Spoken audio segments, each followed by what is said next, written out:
Opa, eu sei que você não aguenta mais ouvir. Eu pedi para você fazer o triplo C, curtir, comentar e compartilhar. Mas eu peço porque 4 entre cada 10 pessoas sequer estão inscritas no canal e a maioria não ativa as notificações e nem curte o vídeo, e isso prejudica o nosso algoritmo. Então ajuda a gente aí. Obrigadão. Vamos falar sobre o que eu havia prometido, né? No final da semana passada, eu tive a notícia de que nós teríamos uma bomba acontecendo aí e postei nas redes sociais, de forma, meu português sempre muito claro, né? Que nós teríamos uma notícia vinda dos Estados Unidos muito importante. Eu, naquele momento, eu acho que eu fiz esse post aí, se eu não me engano, tá aí no dia... não consigo ver aqui, vocês conseguem ver daí. Mas eu fiz na semana passada, acho que fiz na quarta, na quinta-feira, e realmente a notícia aconteceu na quinta-feira, mas eu não podia divulgar. E eu não podia divulgar porque ela, apesar de eu ter participado nos bastidores, a divulgação, o furo, não cabia a mim. Eu deixei para dar o furo quem gosta desse tipo de coisa. Então saiu na Fox News e no Globo, primeiro, na coluna da Malu Gaspar. E, aliás, foi uma das notícias mais lidas da coluna da Malu Gaspar. Do que a gente está falando? Que notícia é essa? Do que eu estou falando? Né? Quando eu digo que saiu na Fox, mais precisamente, se eu não me engano, saiu não sei se foi na Fox Business ou na Fox News, acho que foi na Fox Business, tá aqui, ó.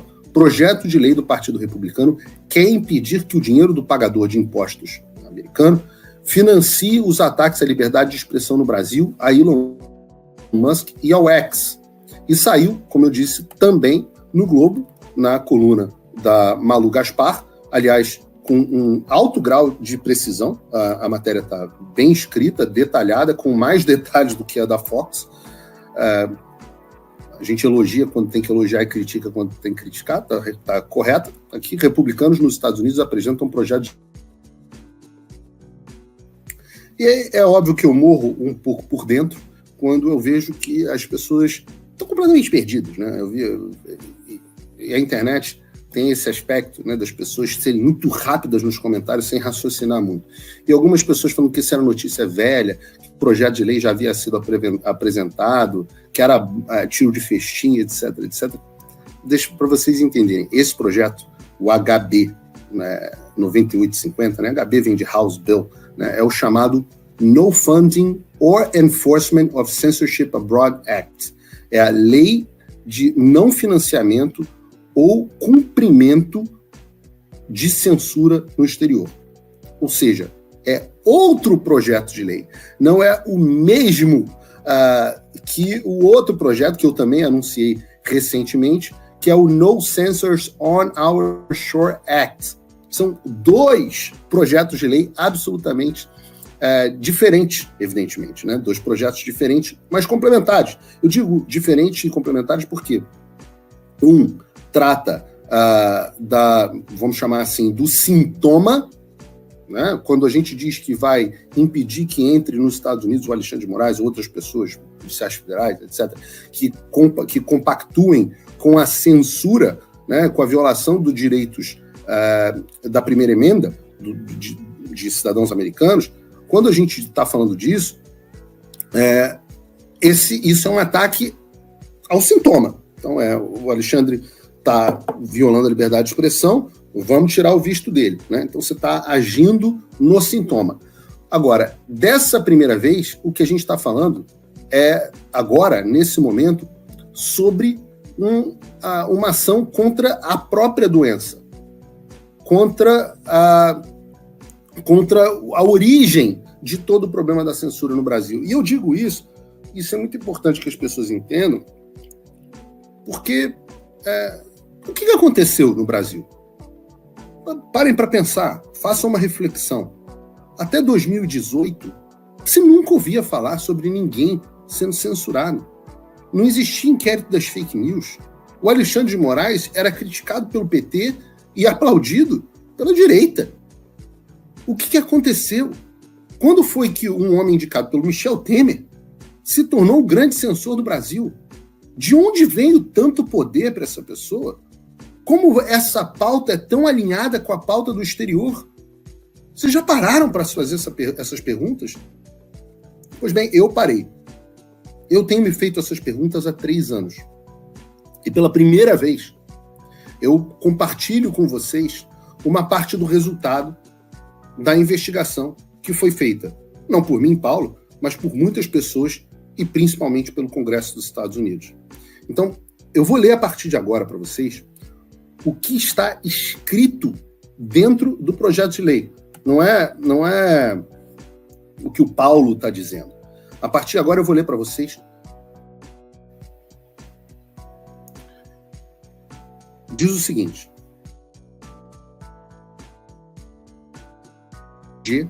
e promover os valores no exterior, incluindo a liberdade de discurso e de expressão consagradas na Constituição dos Estados Unidos e no Pacto de Direitos Civis e Políticos, através do uso de nossa assistência internacional, nossa deles, dos Estados Unidos, e assegurando que as leis americanas não cooperem com a censura no exterior.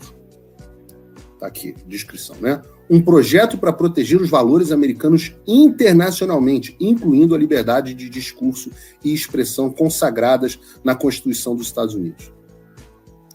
Que seja promulgada pelo Senado e pela Casa dos Representantes dos Estados Unidos da América no Congresso reunido. Seção 1. Título. Essa lei poderá ser citada como a Lei de Não Financiamento ou Cumprimento de Censura. Seção número 1. Título.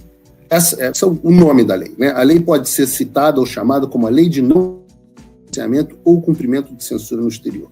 Em 5 de março de 2018, agentes do FBI, incluindo um agente especial, um supervisor de operações cibernéticas e um agente do Departamento de Justiça especializado em contra-espionagem para frustrar interferências estrangeiras, se reuniram com um conselho especial do Tribunal Superior Eleitoral.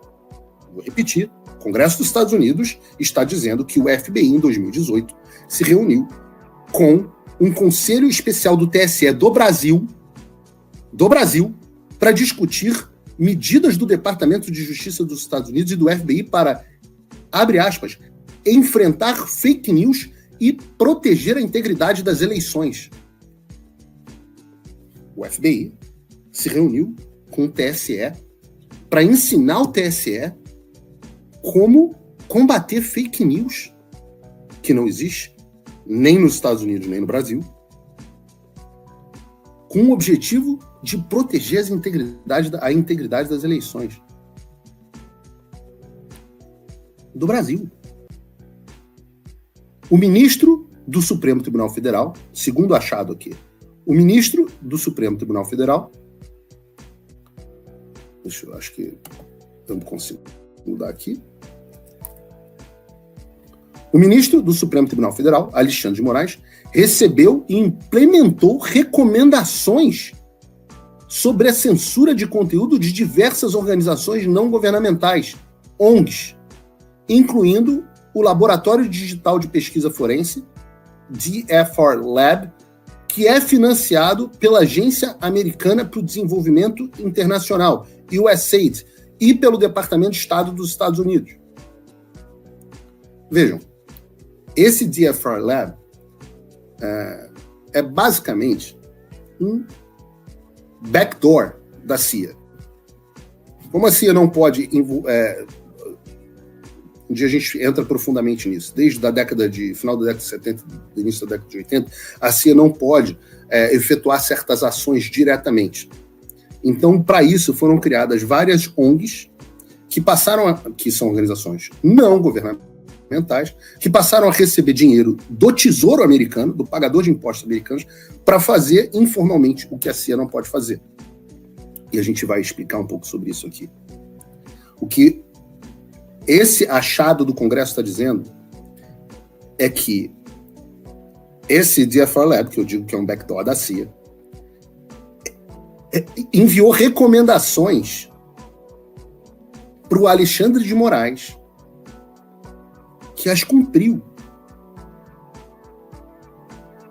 Em 2022, a Fundação Nacional de Ciência, National Science Foundation, financiada pelo Congresso dos Estados Unidos, deu uma premiação de $200 mil, mais de $1 milhão de reais, para a Universidade George Washington por combater a desinformação no Brasil e em 3 outros países.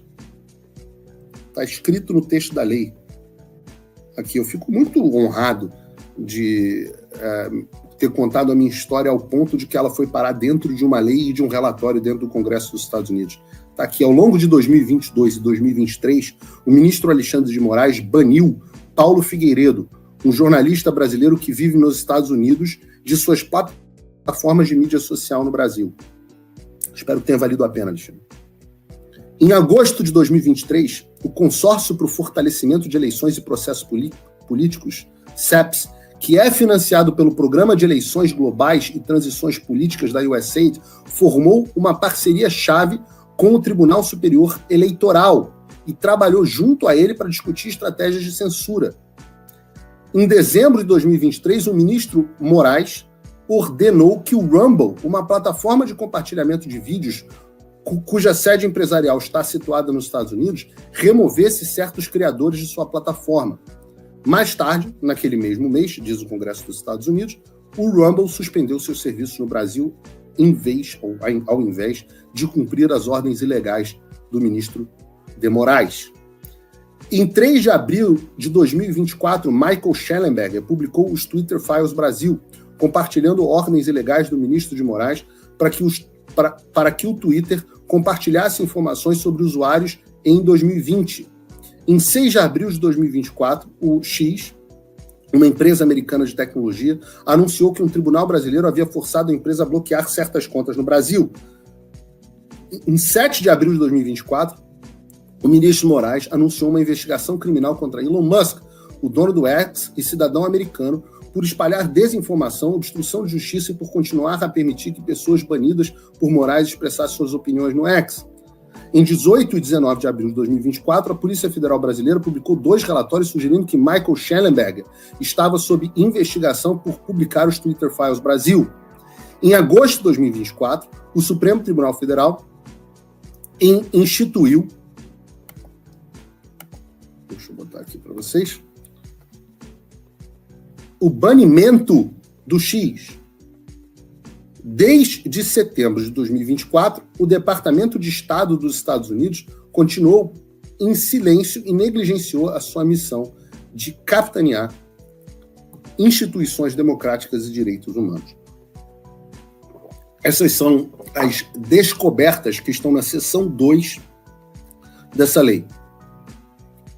Tudo isso passa a ser agora de conhecimento público, passa a ser factual, dito pelo Congresso dos Estados Unidos. Não é mais opinião do Paulo, não é mais teoria da conspiração, não é mais o David Agape, que fez uma grande série de reportagens a esse respeito e foi recebido aqui no Paulo Figueiredo Show. Vocês que estão acompanhando aqui o programa têm acompanhado um pouco desse novelo de lã sendo desvendado. Na minha fala no Congresso dos Estados Unidos, na audiência, um dos pedidos que eu faço especificamente, vocês devem lembrar, eu faço alguns pedidos a eles.